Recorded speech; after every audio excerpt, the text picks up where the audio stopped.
Now back to what I was trying to say the other time about players losing intentionally. I would like to tweak it a bit, not correct it. Especially now that you have brought up the Tottenham case, I would like to tweak it a bit, and I would like to tweak it. I would say that players might not. Nobody likes to lose, first of all, but there are times when you are not in the frame of mind to play to win. And how do I mean? Winning sometimes might require taking an extra beat from you, and you're not ready to give the extra beat because you know that the man you're working for, the woman you're working for, it's just like going to work just to fulfill all righteousness, exactly. But not doing better than your best. Your best, there's a level you get to where your best is minimal. But doing better than your best is actually what takes you to the optimum. And so there are times when players will just go there and let us play. Let us play. But nobody really wants to lose, because if that mentality continues, especially in the kind of weekend game that we have, before you know what's happening, 38 games, and you're looking at yourself and you're struggling for relegation. However, we cannot overemphasize the fact that it is very important for managers to manage their players well. And also, we must also recognize the fact that there are periods in these games where fatigue is setting. Yes. Especially, and I'm not, when you have, take for instance now, a team like Arsenal, for instance, I'm sorry for whoever is going to play in that back line with the kind of injury that they have in that back line. Somebody was joking, said, at the end of the day, in the next 4-5 matches, it seems like you are going to have 11 injured defenders. You understand? And that's for a club like that. So you can imagine playing week in, week out. Sometimes you are not going to have the same kind of spark, no matter all the supplements that you take. So I say that, but then when you now remind me of Tottenham would rather lose. If it requires for Tottenham to lose, so Arsenal will not win the league. Do that. If it requires Arsenal to Tottenham to lose by 25-0 for Arsenal not to win, they will score it themselves. Won't go be 14. I'm telling you. You will just concede penalties, and most importantly, that's just the level of your mentality. when you receive 3 red cards, I just hope it's against Man U. And then you need that to actually, maybe you need that to win the league. Exactly. No, probably more records. We beat 25-0. Okay, all right. So you are a Manchester United fan, and in as much as a lot of us, a lot of fans, a lot of us who knew football, I wasn't hoping that Ten Hag would go. I was hoping that he would give me good games, and I'll explain. If you've ever held a job down anywhere in the world, it's not easy being fired, either you're performing well or not. Once you lose a job, reputation. But reputation, CV sport. Apart from that, I mean, the whole mental stress and all of that. But what I was hoping for was the fact that we would get to see good games.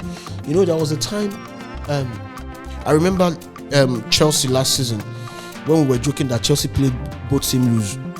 Yeah. You know, against Liverpool, because the game was particularly boring. Not particularly, extremely boring. El Boringo. That's good. El Boringo. Let's see who will play El Boringo this season. You know, but I was hoping for good football. Not for anything. You cannot watch Manchester United in days of Sir Alex Ferguson and Arsene Wenger and you will not enjoy the game. You cannot watch Manchester United under and Chelsea under Jose Mourinho and Sir Alex and you will not enjoy the game. But Erik ten Hag was almost like the results are written in heaven. Chelsea to win or draw. Chelsea to win or draw. Nobody was saying Man U to win or draw. It was always Chelsea to win or draw. You understand? How many matches draw? But then, that aside, what will you say is your highest point, positive and negative, while Erik ten Hag was handling your affairs? Okay. First of all, when it came in, actually, I will rate him a 6 over 10, and the reason being that in his first season, we saw clearly what he wanted to do, the kind of games he implemented, the kind of tactics.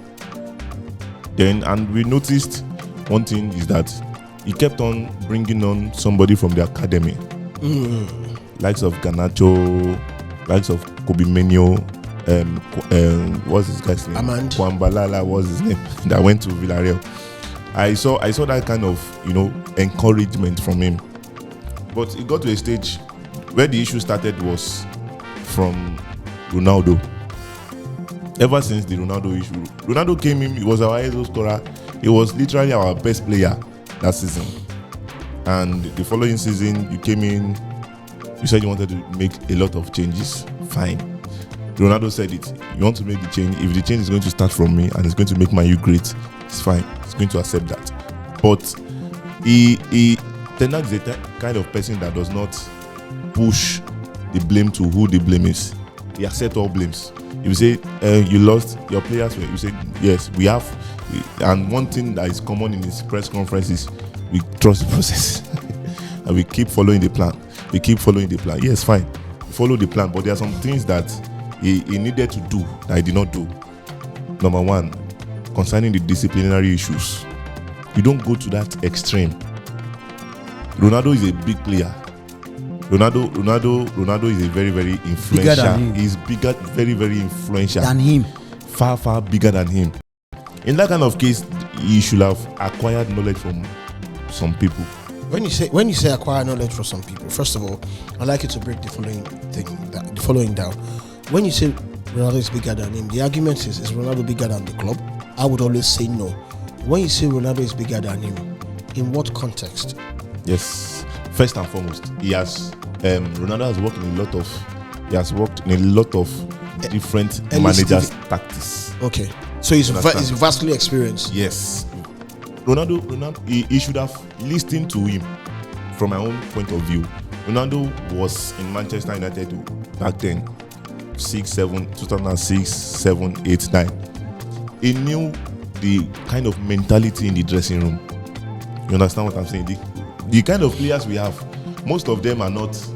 They have the talent, but I'm not seeing that push, that drive, that winning. How can now at the beginning of this season, Ten Hag said Manchester they are not aiming for Premier League. Manchester United is a big club. You are saying we are not aiming for Premier. Then what are you aiming for? Why are you there in the first place? Exactly. Why are you here?